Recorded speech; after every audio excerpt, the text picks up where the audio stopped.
sovereignty of the UK and England, and nobody like him really standing up to Herman von Rompuy and the other scallywags there in the EU dictatorship. He's elected out of England, there to the EU Parliament, which has no authority. Upwards of 80% of their laws are made by the dictatorship. Greece is in flames. The heads of the EU admit it's a takeover. He's got breaking news with a member of the Greek government that told him something that he's going to break here. He'll also give us his take on Ron Paul. Nigel Farage joins us from ukip.org from England. Thank you so much for giving us time, sir. Good to have you there with us. There's a big story going on here, Alex, and people need to know about it. There is. You've got the floor. Tell us what's going on in Greece. Well, as you all know, we've got this project called the Euro, where a whole series of different economies were forced together, and the ambition was that once you had a single currency, you would be able to forge a new state of Europe, regardless of the fact that we all speak different languages and have different cultures, but this was the plan. Many of us from the start warned that this simply economically could not work because there wasn't actually a government for Europe. And what is happening inevitably is that the north and the south of Europe are dividing into two because of their different economies. And now what we've got is a European Union which is behaving not in an undemocratic way, but in a deliberately democratic way. They have removed the elected Prime Minister of Greece and replaced him with one of their own puppets. And even a country the size of Italy, their Prime Minister has gone and been replaced by a former EU Commissioner. And now what's happening is we're pushing upon these people austerity measures that are driving them into depression. You know, I know that the economies in the States and in England haven't been great the last couple of years. If I tell you now that in Greece, we have had 5 consecutive years of the economy contracting, and the fourth quarter figures for 2011 have just come through to show that that decline is now accelerating. It is now running at 7% per annum. That is the shrinkage in the Greek economy. And the people are getting to the state where, frankly, about a quarter of the population in Greece can barely afford to feed themselves, and people are now taking to the streets. And on Sunday, 80,000 people in Athens tried to storm the parliament. There were 5,000 police that were put in position using CS gas and everything else to stop them and to keep them out of the parliament, but 10 major buildings in the centre of Athens burned. This is getting very, very serious, and my great fear, is that if we go on treating Greece like a colony, with its pride stripped, its democracy gone, with it being run by unelected bureaucrats, I think the result of this will be a revolution, and I really mean that. I mean, how much more obvious, sir, does it have to get until we realize the euro is run by these big mega banks and admits it's trying to take over people's sovereignty, and no matter how many bailouts there are, the countries only go deeper into debt, and that now these technocrats are being put in charge over all these countries? I mean, how much will Europe put up with? Well, that's a good question. And of course, when we talk about the bailouts, remember that all we're doing is we're giving the Greek government money so that it can pay it back to the banks that stupidly lent them the money in the first place. So none of this bailout money is actually helping the Greek people at all. And despite this dramatic fall in living standards, the current terms, and I have to say these are German-dominated terms, whether one likes it or not, that's the truth, and the current terms are for a pay cut of another 22% of all the public sector employees. We saw the 80,000 people in Athens. There were all protests going on in every single major Greek city and town, and you know, you get to a point where you say, just, you know, what else can people do? I mean, if you can't change your future through the ballot box, violence is the only resort you have left. Now, they deployed 5,000 police, as I just mentioned, on Sunday. The Greek Prime Minister said, we will not tolerate this behaviour. But there is one encouraging sign that has come out, and that is a statement that was issued earlier on today by the Greek Police Federation, who said they were unhappy about some of the tactics being used. So you see, the point is this. If the Greek police force in the end refuse to take these orders, then there will be a revolution that will tear down the very fabric of this whole elected puppet government. The trouble is, Alex, that, you know, when these things happen, it tends to result in quite a heavy loss of life as well. So I'm not I'm not pessimistic in the sense that I think these plans for, this sort of new order of government where bureaucrats take over from Democrats, I think in the end the people are going to rebel and bring it down, but it may happen at a terrible, terrible price. Now, you, of course, helped found the UKIP party, and now it's the fastest-growing party in the UK. Your ideas of basic liberty, pretty much libertarian, school of thought, basic freedom, Magna Carta, really 1776-type ideas, is now spreading over Europe. And when I say you are now the Ron Paul, not just of England or the UK, but you're seeing now more and more in Europe itself as a focal point, because you boldly have accurately called exactly what the EU bureaucracy was going to do. But now the EU bureaucracy themselves are saying we've got to have a carbon tax on all aircraft for a global government, new world order. Now Ban Ki-moon is saying global tax, world government.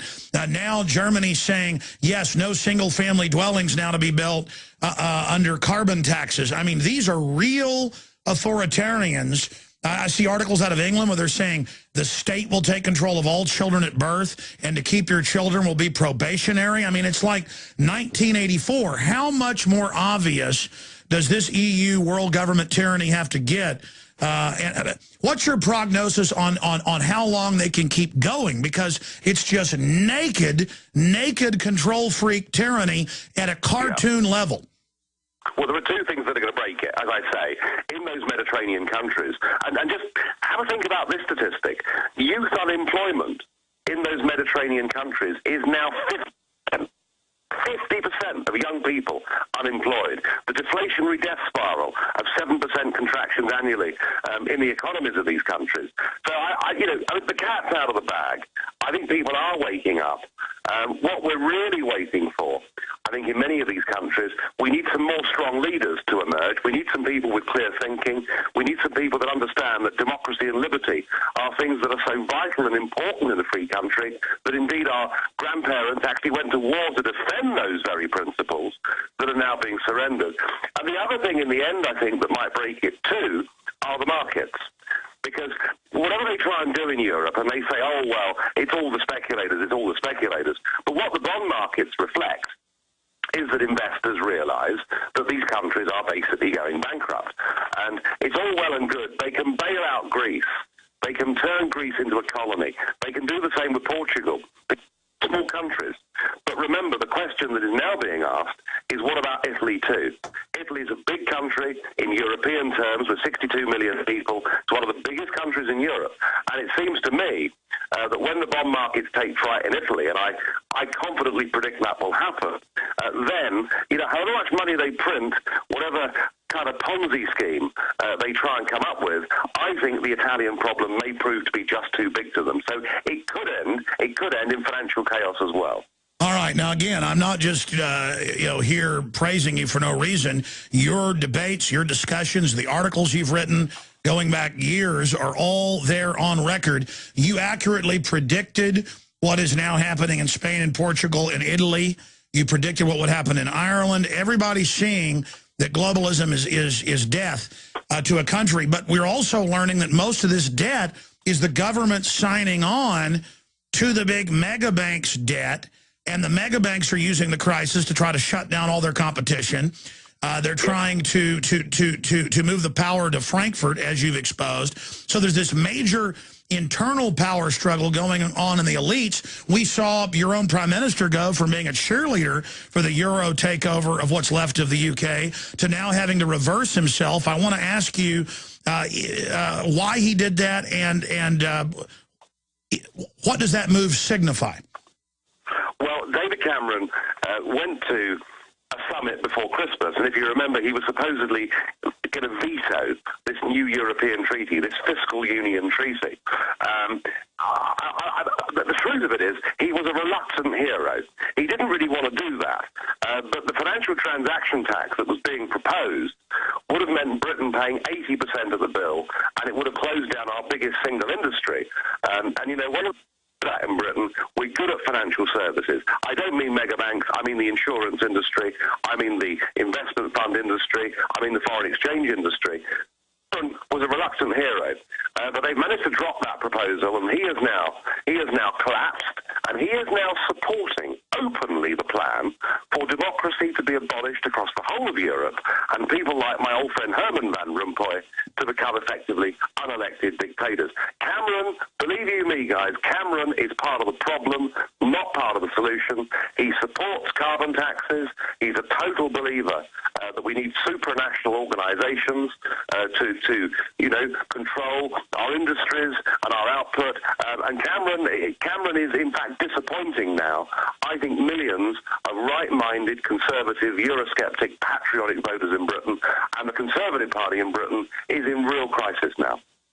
All right, expanding on the mood in Britain, the mood in the United States, the mood in Europe, people are waking up to the New World Order, but these bureaucrats are not even disagreeing with you. They're saying in The Economist magazine and Rumpi and the new head of the EU are all saying, yes, we're going to set the rules and you can't vote on it.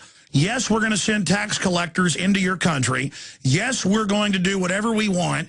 And yes, so instead of denying it, they're just giggling wildly when I watch these debates on C-SPAN or on YouTube and laughing at you and looking like, you know, miscreant villains out of a Bond movie. Why are they so arrogant, and will it backfire on them?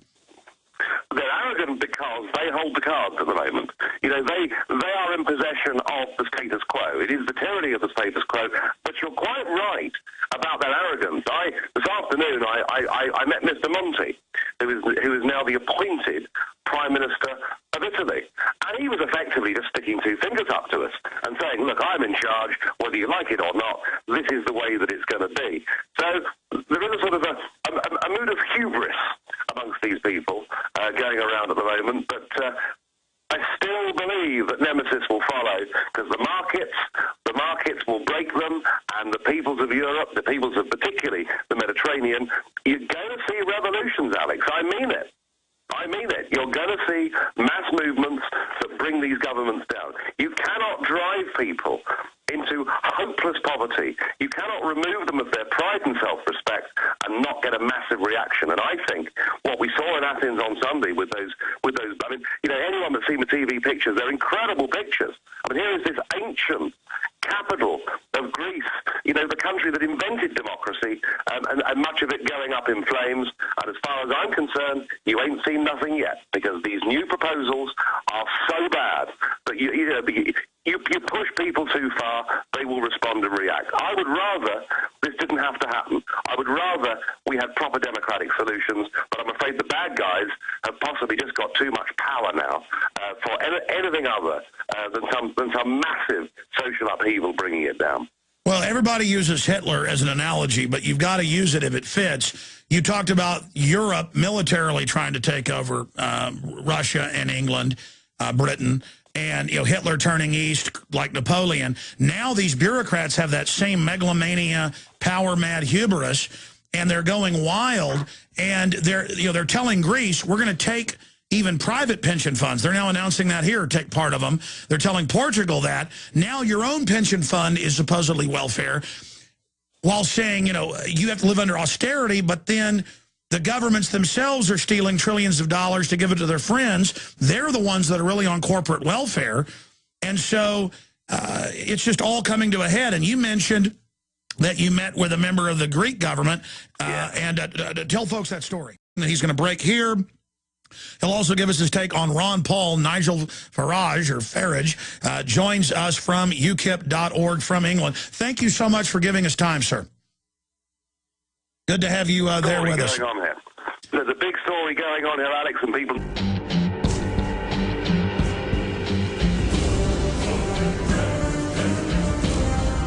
Defending national sovereignty of the UK and England, and nobody like him really standing up to Herman Van Rompuy and the other scallywags there.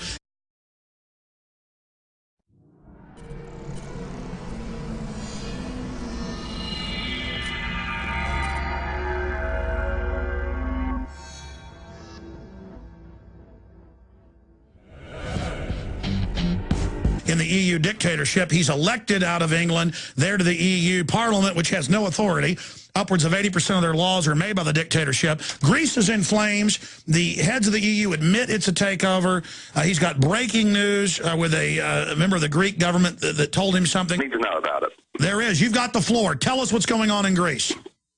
Well, as you all know, we've got this project called the Euro, where a whole series of different economies were forced together, and the ambition was that once you had a single currency, you would be able to forge a new state of Europe.